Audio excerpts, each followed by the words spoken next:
They say it's good true. luck if it rains at some point. I have It heard that. happens. Yeah. Wow. Yeah. That's like people who are like, everything happens for a reason.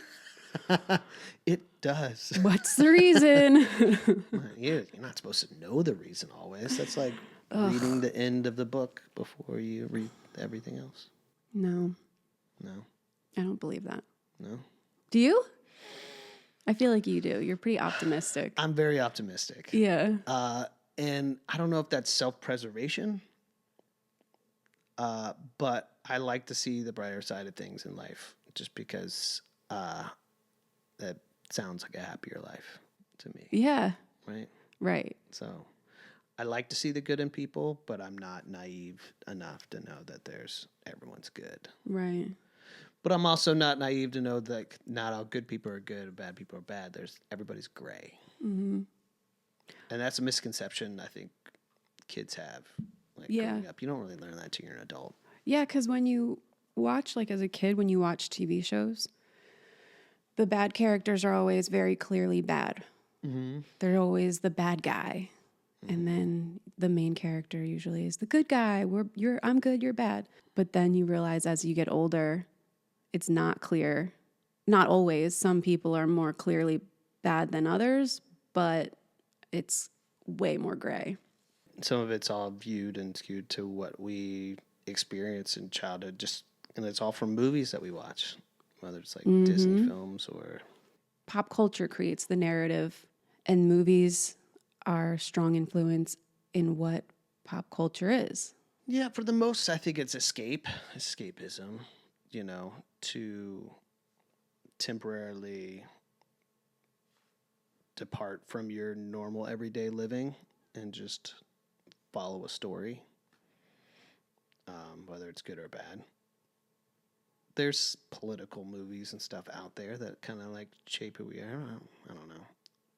I wasn't always gravitating towards those myself. Yeah. I think it's more of the undertones, like the settings, the beauty, the way, the way that the characters look, the world that they live in. Sure. It could influence fashion, Yeah. the way we talk, slang, that stuff. You think of Or our ideals. Like, I think it influences how we think we should be. Hollywood being so picturesque and everything usually being so perfect, even characters who are like fucked up characters still look great while they're so fucked up. Yeah, I mean, it is good and bad. Yeah. Of course. I just gravitated towards movies at a young age. I just got lost in them. I remember my first drive-in movie I saw. I think that was like the first captivating thing that was just like this thing larger than life that people do. And it was a double feature. I don't remember what the first movie was, but the second movie was Tim Burton's Batman. So you went to a drive-in? Like that was some of your first movies was a drive-in? Not That like a theater? Remember. Wow. Yeah. I'm sure I did. I just don't remember. And then Jurassic Park, definitely big one. I think that's a big one for a lot of people. Movies like that were really like influential just as far as me, like with a love of cinema. Some people like think it's not cool to go to a movie theater by yourself. I had I love it. problem doing that when I got older. Yeah. It's like, are you going to talk in the theater? Like, I know some people do, but yeah. No, I love going to a movie by myself. I feel like you can actually get more immersed in it and just it's cool. I saw The Hateful Eight that way. I think I went to one recently also by myself. No, that was with James. I saw Paw Patrol. Oh, man. I saw Ninja Turtle. Did you see Ninja Turtles I haven't Mutant seen Mayhem? the new one. Oh, it's good. There's a place close to my heart for the old one, the old live action one. Oh, in yeah. the 90s. Sure, The first yeah. two. The third one, yeah. I think I only saw the first one. But that, yeah, I mean, of course. But yeah, the most recent one, though, it was really entertaining. It's really good. And the soundtrack is everything. That was exciting. Yeah, I was Ninja Turtle for Christmas. Christmas. You were Halloween. Ninja. Halloween numerous times. Leonardo was my favorite. But yeah, I had the turtle talk for a while. What was the turtle talk? Just, that 90s radical, Oh, okay, tubular, yeah. cowabunga, right? I thought maybe it was a device, like the turtle talk, like that thing in Home Alone Oh, that would be cool. or Home Alone 2, is it? Where he has It's the that. second one. What was that called? Talk Boy? Yeah, I think that was it. At what point did you feel like you could work behind the scenes on movies? Well, I initially wanted to be in front of the camera. Like, I wanted to be an actor. Oh. Yeah. So I started taking drama classes in ninth grade. And I ended up like getting like the lead part the most of the time. And then after high school and after getting my associates in community college, I went and moved to LA knowing nobody and just took a shot at it. It's like 21 years old, living out in Hollywood. And I think I knew one person and did like background work, did some like stand-in work, things like that. But it was really hard. Yeah. It was really hard. And I hated the business side of it. Mm-hmm. And I started to like not know who I was anymore because I kept pretending to be other people. And I think this is something that actors have a hard time dealing with, and why some people think actors are so crazy because they're always pretending to be other people and they're really good at it. Something like happens chemically within your brain that you just kind of like forget your own identity. You don't know who you are, what you like, or even your mannerisms. I was doing this student film one time, and I'd saw the thing about John Travolta and how he gets into characters. And I thought it was really fascinating. He comes up with a new way of walking and a new way of mannerisms, and even like smoking a cigarette. This character does it this way, but when I did this character, he does it like this way. So it was like super interesting, like coming up with all these little things. And so I did that with this character, and then when I stopped filming and I was done with that character, I kept doing those things unconsciously, and I couldn't stop. It was like weird little ticks and stutters and stuff. I was like, I've never done that before. But anyway, so I was out there for like 2 years, and then my family got really sick. I want to say my family's like my dad and my oldest sister both got like super sick. And it was so sick that I thought they were going to die. And they still want me out here in Los Angeles. I was like, I would not be able to live with myself if they died and I was still out there. So I like said goodbye, and went back home to Florida. I was like, I'm going to have to take care of the family now. Like, I'm going to be the man, like the house, and I'm just going to figure out how to get money a different way. So I started getting on that track and taking care of my oldest sister. Within a year after me being back, they both got better. I mean, thankfully. Yeah. And then so I started working in my brother-in-law's business and doing sales and permits and making decent money, but I hated myself for whatever reason. I felt like a disappointment and a failure. Why didn't you go back? Why didn't I go back? Yeah. I had said goodbye to it, and I part of me wanted to, but didn't know how or thought I wasn't prepared yet. And so I didn't. So I kept doing this job, and then I was like drinking heavily. Ended up getting in some really bad situations and had to go to a rehab, go through that whole experience. And it was awesome because I figured out what was wrong with me and what I needed to do. And I was like, I need to get back into film. Like that's what wakes me up in the morning. I was like, all right, well, I need to attack this the right way. I need to save up this amount of money because I know what costs to live out there. And I need to have a game plan of what to do work-wise when I'm not getting gigs. And so I was like, I'm going to go to film school and I'm going to learn how to be behind the camera and work those kind of jobs and do that and fill in when I'm not in front of the camera. So I'll always be on set. I'll always be happy. I'll always feel fulfilled, like all those things. And now here I am. I haven't acted in forever. Like I end up enjoying being behind the scenes more than front. Did you support yourself doing that when you were in LA?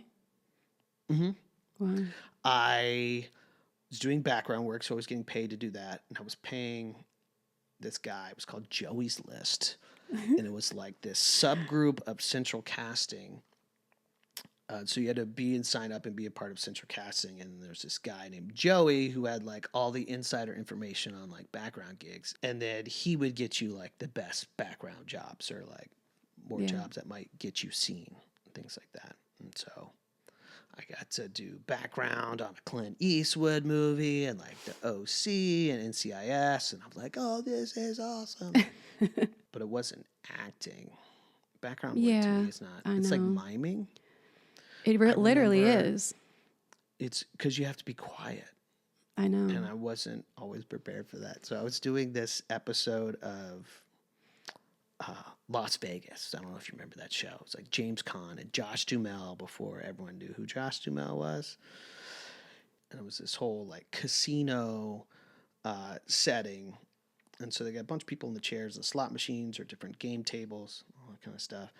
And I end up for this one scene getting picked to be like right behind James Caan and Josh Duhamel for a scene that they're acting out.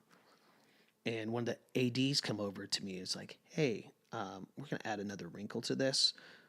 We know you're at the slot machine right here. We want you to act like you just won the lottery or not won the slot machine. Like it goes off, like you get the jackpot. I was like, oh yeah, I got this. They're like, sure. They're like, okay, but just don't make any noise. It's like, okay. And then I didn't really think about it, but like, how do you win the jackpot, right? And also like not be noticeable, right? Because you're trying to blend in with the background. I got all in my head about it, and all of a sudden like the take started, and I got so excited. I jump up out of the stool chair. The thing like flies back of my big ass, like shot it back, and I got up too weird, and it makes this huge noise. and I threw my hands up in the air. It was like, but then like broke character, and I look back, and I'm like staring right at the camera. I'm like, sorry, and I didn't get a second shot at it. Basically, they were like, okay, we're gonna. If you like, can you do us a favor? Like, you killed, like, you did a great job. Like, if you could just do that over there. Right. It's basically off camera. Yeah. Yeah. Like, you don't have to do They were that like a little too anymore. ambitious about you. That's really funny though. But so that's what's like weird about like background work. Yeah, I know. I did the same they would thing talk to almost the at the same time actors. as you. Yeah. Right. And so I did that once. You did? Yeah. Well, it was Clint Eastwood was directing it, and we were told it's the next Saving Private Ryan. And we shot out of Long Beach on this World War II ship. It was like used in World War II, and it's like so cool. And then we would go out every day for like 2 weeks, and we would go out 5 miles out into the Pacific Ocean, and everyone was stuck on this ship for 12 hours. So one morning I was passing by Clint Eastwood. He was going to like the breakfast tent, and I was just coming from it, about to go on the ship. And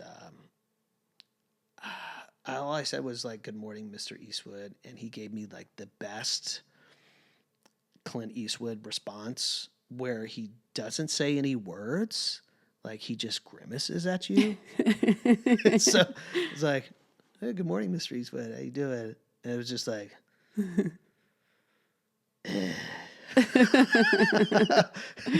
it's like, that was amazing. Right. Like the best response I'm gonna get. But anyway, so Paul Walker was on it. What was that one? Jesse Bradford from Bring It On was on it. Ryan Phillippe was on it. The guy who played T-1000 from Terminator 2. I think I remember this. Yeah. I can't think of what it's called. Flags of Our Fathers is what it's called. Oh, okay. No, I don't remember that. They had like shaved my head because I was an army guy. Wow. And so everyone's shaved but Paul Walker. Paul Walker's on it, and he's got like the 5 o'clock shadow, like scruff, like, which was like his signature look, and this is pre Fast and Furious. I went and was talking to other background actors. And they were like, "Why does he get the scruff?" All that kind of stuff. Like, yeah. It's like, maybe I should say something to Paul Walker. Are you serious? My just stupid ass. So he's walking by with Ryan Phillippe and a couple other stars. And we're on the ship. We're out in the middle of the ocean. I'm like against the rail of the ship, and we're just like waiting around. They're like setting up for a take for the next scene. And they just did a rehearsal. They're walking by me with all these background actors that just said, "I'm going to say something." So I was like, I decide to say something. I go, "Mr. Walker, you better shave. You're going to get 5 demerits." Oh, shit. It's just like, what? Why would you idiot? and he'd already walked past me, and he stops. I was like, "Oh, he stopped. All right."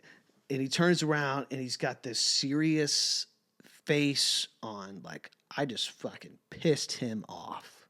Like I really made him angry. And I was like, "Uh-oh." And he looks at me, he's like, "What'd you say to me?" And I was like, "Oh, you better shave. You're going to get some demerits." He goes, "Fuck'd you say to me?" No. And then before I said anything else, he dives at me. Like he's going to fight me. Like he dives at me. I'm against the railing of the ship. He dives at me, wraps his arm around my legs, and lifts me up into the air. Shut And the I fuck thought I was up. going to fall off the ship. And so I'm like trying to hold on. I was like, "Oh shit. I'm sorry. And then he just lets go. What the fuck? And he smirks and he pats me on the shoulder. He's like, "I'm just fucking with you." And he walks away. Wow. Yeah. Damn. And so I was like, yeah, I probably shouldn't say anything to people. And because everyone just like bursts out into laughter. And I just looked like an idiot. But that was the quietest set I ever worked on. Really? Yeah. He works really quiet. Yeah. Clint. And he doesn't say action. It's just like, ready? It's like, okay, go. Really? Yeah. And it's not even like loud, like, okay, go. It's just, all right, go ahead. Wow. Yeah. That's cool. I've never worked on one of his films. I know a lot of people who have, but But that's his philosophy is if you don't get it in the first take, you're not gonna get it. Or first 2 takes, like you're not gonna get it. yeah. And then you have Fincher, who does 100 takes. So you did 2 years at community college and then you went to film school? I did 2 years community college. Shout out to BCC. And went to film school. And then I was like the older guy in college when everybody else was like younger. Me too. Yeah.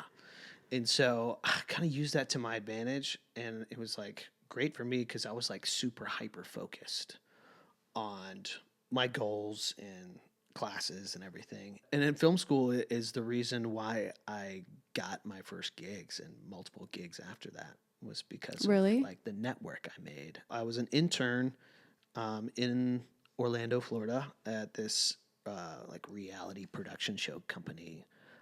It's A&E or Travel Channel.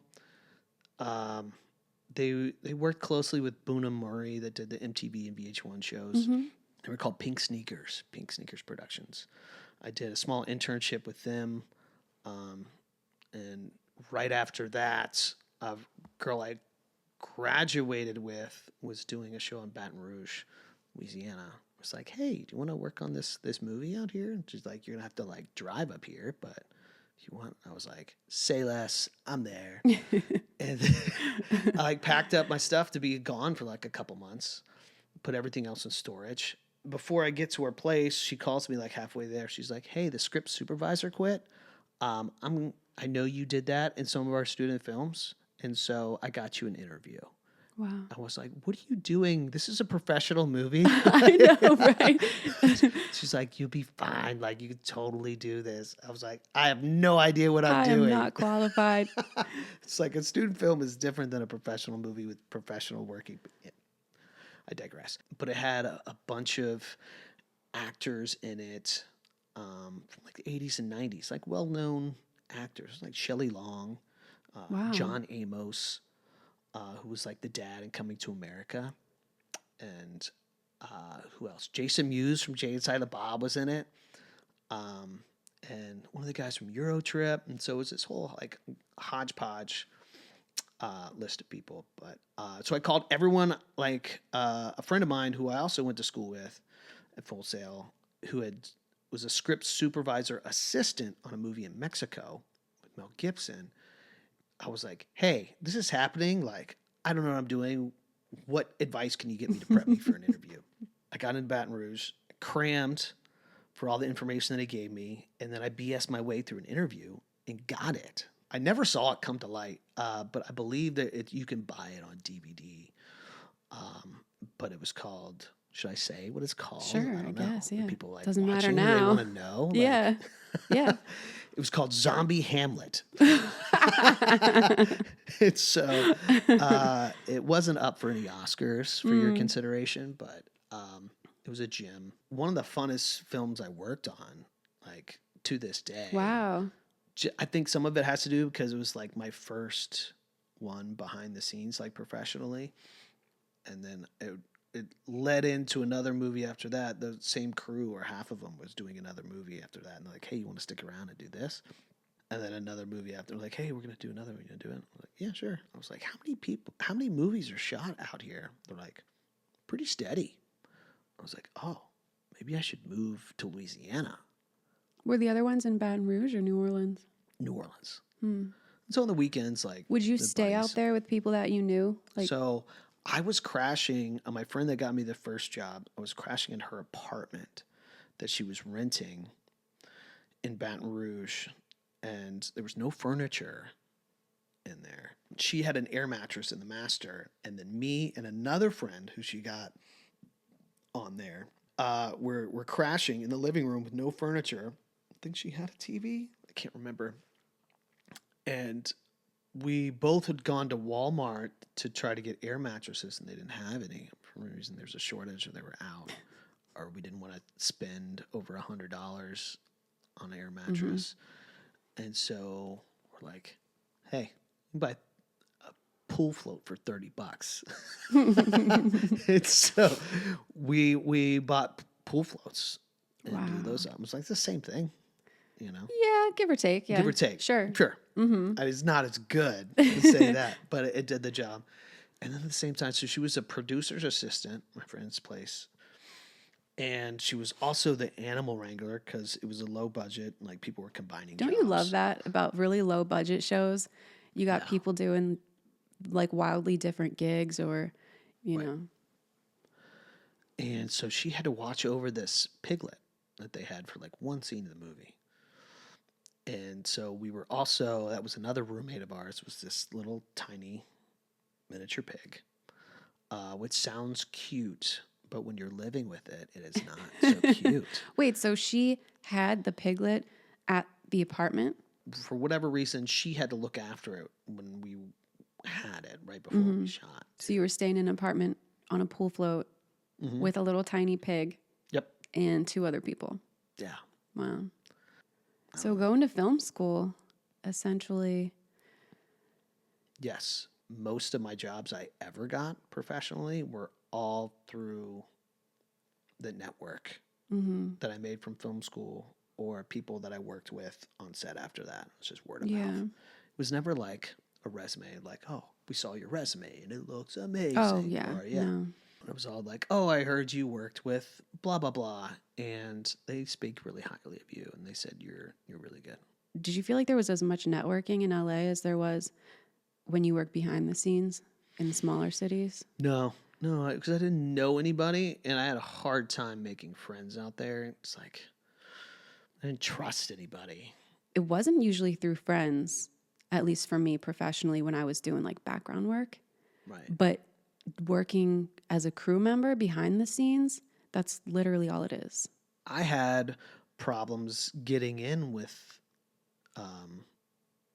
people in my field, like coming up. I felt like an outsider, and it's probably serendipitous because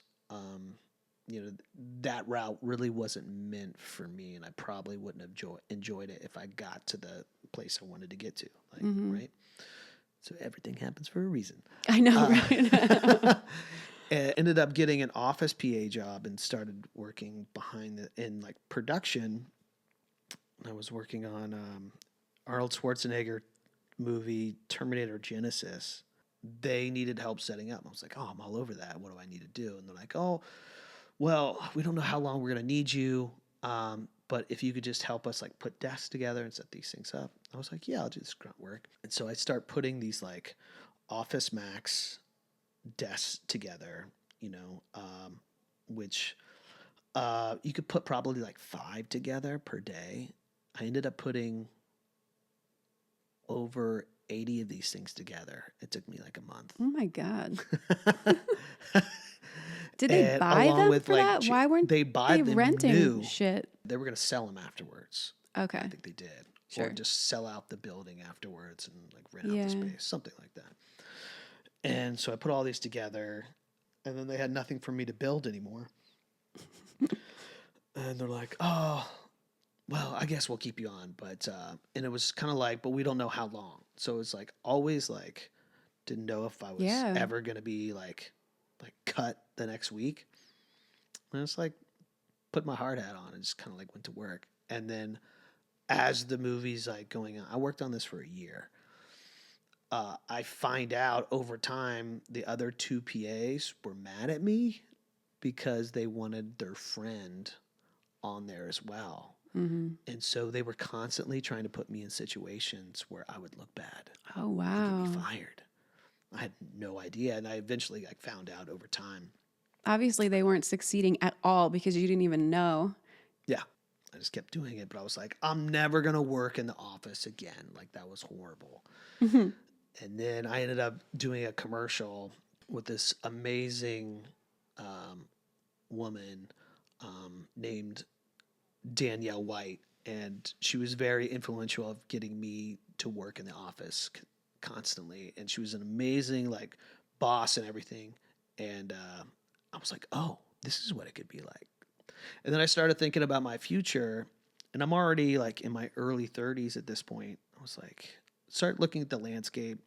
What can I do for a long period of time? I'm seeing these grips and these lighting techs and all that. And amazingly, like, it's not an easy job to do that stuff. And some of those are like a young man's game. And I'm already like behind the ball. I feel like an old man in some ways. So just like trying to catch up to where I want to be in life. Not sure how sustainable they were. Not sure how long I term. can do that. Yeah. Right. And also when you're on set, like you work in extreme conditions sometimes, whether it's raining or flooding. Yeah. Or, I was stand-in on something. Anyway, I won't get into that story. But it was really hot and had some not injuries. Never mind. I needed medicine. There was like chafing going on because walking and all that kind of stuff. I needed and, like, medicine. Needed medicine. But that's Yeah. real. Like, Yeah. even set painting, we were out there in the elements wearing fucking respirators and it was like 103 degrees. Yeah, and the show prior, I had done a Western out like 2 hours outside of New Orleans, and they built this whole Western town. It was the middle of summer. It was one of the hottest summers I remember. And then everyone was just like dousing their heads in water bottles like Mm-hmm. multiple times a day. And we were trying to do these Navy SEAL tricks that these stuntmen were telling us that had worked on with Navy SEALs. And they're like, oh, you got to stick your arms into these coolers, count to 30, take it out, count to 30, put it in, count it, and do that like 2 or 3 reps. And it's supposed to cool your entire body. And it worked, but I'm still. But how like very fucked up bad. is that you're at work even in a scenario where you have to do something like that? Yeah.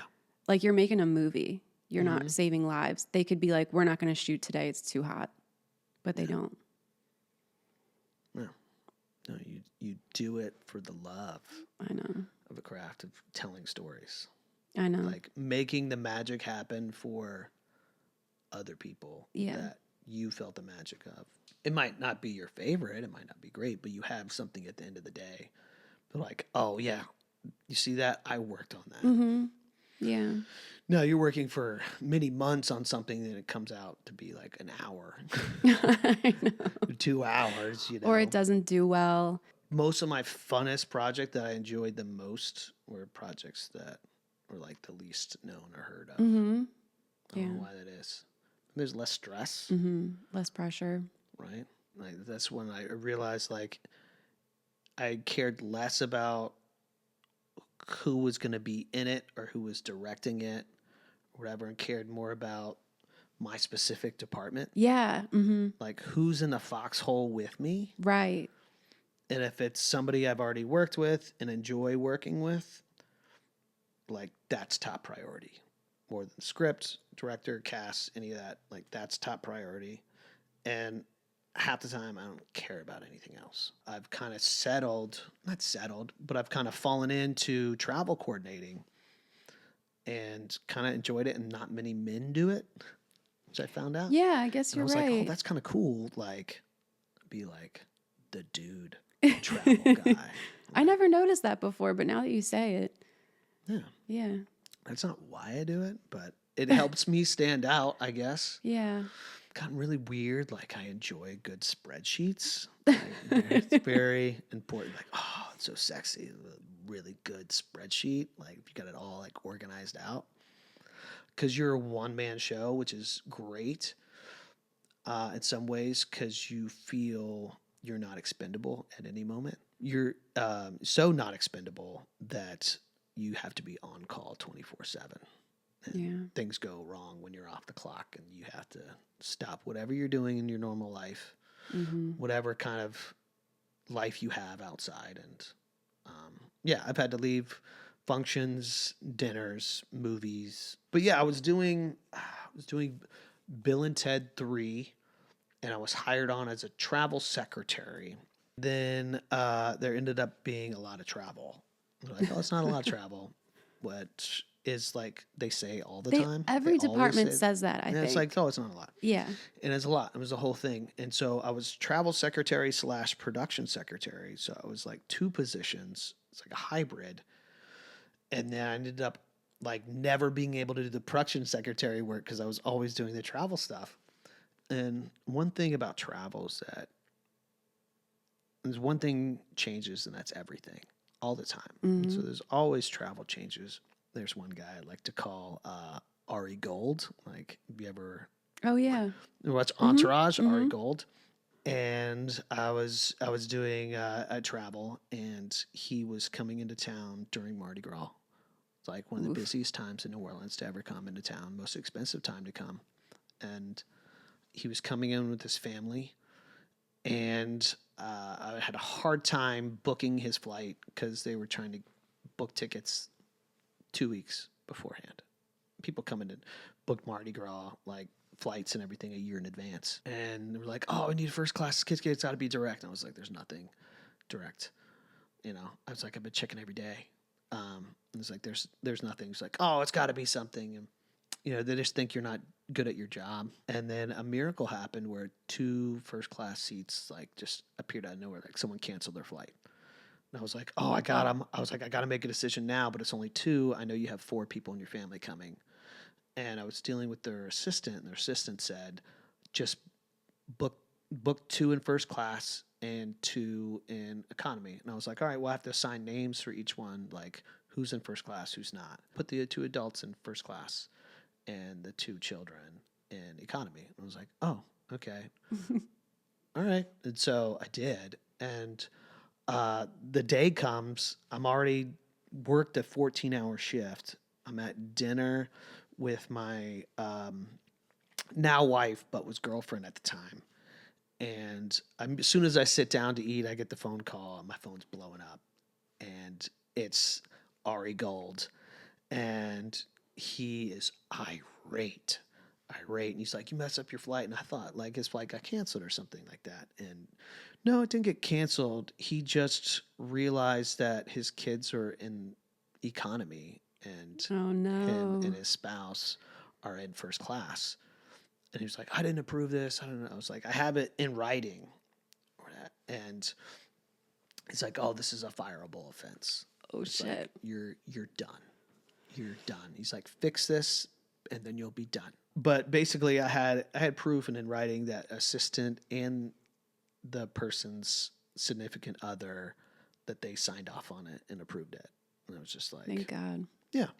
But it's things like that happen, and it's just like super high stress, super high anxiety that you have to deal with immediately that aren't always fun.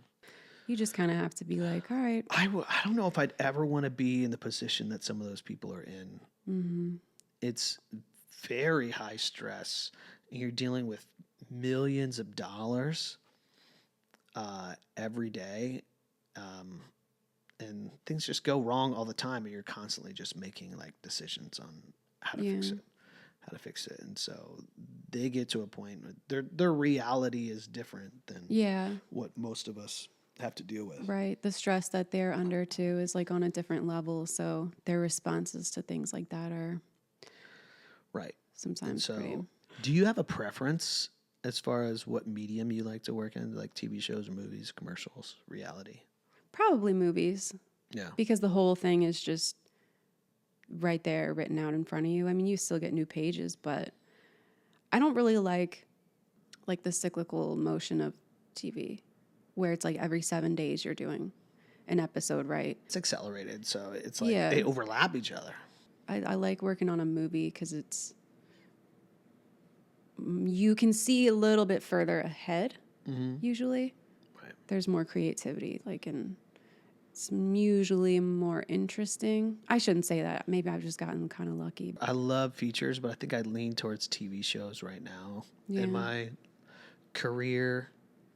I'll take whatever, honestly. I know, right now. As long as with the right people, like glad the strike's over. Well, until the next I'll one. take anything. But the longevity of it. And so that's a good point. I didn't even think of that. Another reason why I like doing travel or working in production, you're there for prep, and then the entire time that you're shooting, and then also for wrap.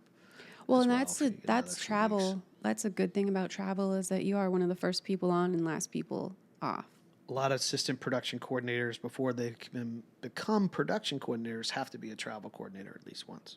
Oh, really? Mm-hmm. Not always, but a lot of times. So you understand that job and the position and what it entails, because as production coordinator, you have to oversee it, which I was production coordinator once before I was even assistant production coordinator or travel coordinator. Wasn't it on the show that we were on experience at the same time? Yeah, so I was production secretary. During prep, I was working with someone I'd worked with before, and I was like, I have this weekend getaway, like planned up. So okay if I go out of town and be out these days? So like, yeah, sure. 3 weeks, 4 weeks before the show starts shooting, and I'm in the plane, and my boss calls me and it's like, hey, I just had an argument with the producer. I quit.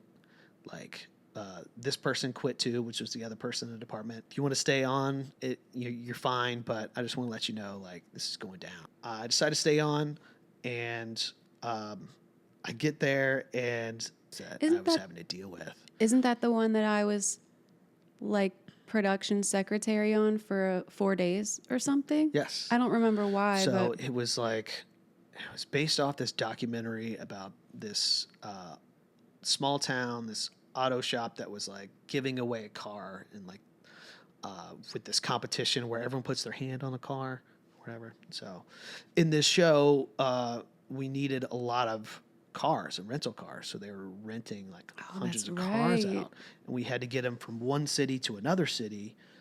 And so we were having hiring people on for rounders. Oh my God, I completely forgot about this until just now. You and your husband and a few other people to come and help, and you guys are basically taking one car, and driving it down there, and then all coming back in one car, and then getting more car, and it was just what is happening? But so that was funny. But the craziest thing was one day, all the extras that they had used multiple days for weeks on end, they all kind of left, and they had to get new background people, new extras, and so the producer was like, "Hey Jay, why don't you come with me to Walmart? We're going to start recruiting people." No. to get extras. And I was like, absolutely not. I've never heard I'm of not going that. to be a part of this. Wow. And so she was able to recruit some other people to go with her. And they went to Walmart and they got like rounded up like 20, 30 people, maybe more. I don't know. Had them sign a waiver and they all came to set and worked. Some of the crew members got so freaked out, some of these unsavory people that they picked up from Walmart or whatever, the cops were called, like someone's life was threatened or something went down or whatever, and then more people in the crew left. And it was the most insane, stressful. I had PTSD from doing that. I was able to get through it, but every day it was just chaos and Fire Festival-esque Yeah. vibes. But I got through it. I got in the union from it. I'm very big on, if I'm going to accept a job and do a job, like I know how I can do it like 100%, right? And so I never want to do something that I don't know how to do and just kind of fake my way through it, because it just kind of gives you a bad reputation. Like no one's going to want to hire you again, or anything like that. And so I think if I accept and say I can do something, like I'm going to mean it, And so it's like, no, I'm going to go back and do production secretary work and Do then what I work know. my way Yeah. up from there. And so I'm glad I did too. Like, Yeah. I needed a couple months off of that. Like I was very just I know. traumatized. Yeah. I know what you mean. Yeah. The Wild West. Well, But, it's a good story now. And like I said, it was a stepping stone that helped me get to where I am now. even those experiences, they definitely, it's still like a stepping stone. Yeah. It's like a bad relationship. Yeah. Like a toxic relationship. Yeah. You Like, learn what you don't know how want to get toxic into. it is. So you get in a healthy relationship and Yeah. like, oh, this is what. Yeah, exactly. Right. Yeah. It's like, oh, you don't, get drunk every night and call the cops on each other. Okay. Right. Oh, this is what it should be like. This Yeah. is cool. Yeah. All right, I can do this. Right. All Yeah. right. Well, we should probably wrap it up. Kids Thanks for come back. having me. Yeah, thank you. Super interesting. I Super know. Cool. Hopefully I have enough on here that's like interesting for people Yeah. to listen to. It's like, oh, let me get that travel coordinator episode. That's probably good. That's fire. I think it's just good for people to hear different pathways to work in the film industry, and Oh yeah. because everybody's story is different Right. and everyone's is interesting in different ways. Well, oh, thanks. Cool. You just got to be weird, right? I feel Yeah. like we're all weird people, Yeah, but in a good way. that's true. And I know we had to reschedule like 3 times, Oh, but that's fine. podcast and job and kids is tough. I can't imagine. Well, I You will soon. will. I'll soon be able to. I got one Yeah. on the way. Yeah. But yeah, thank you for having me.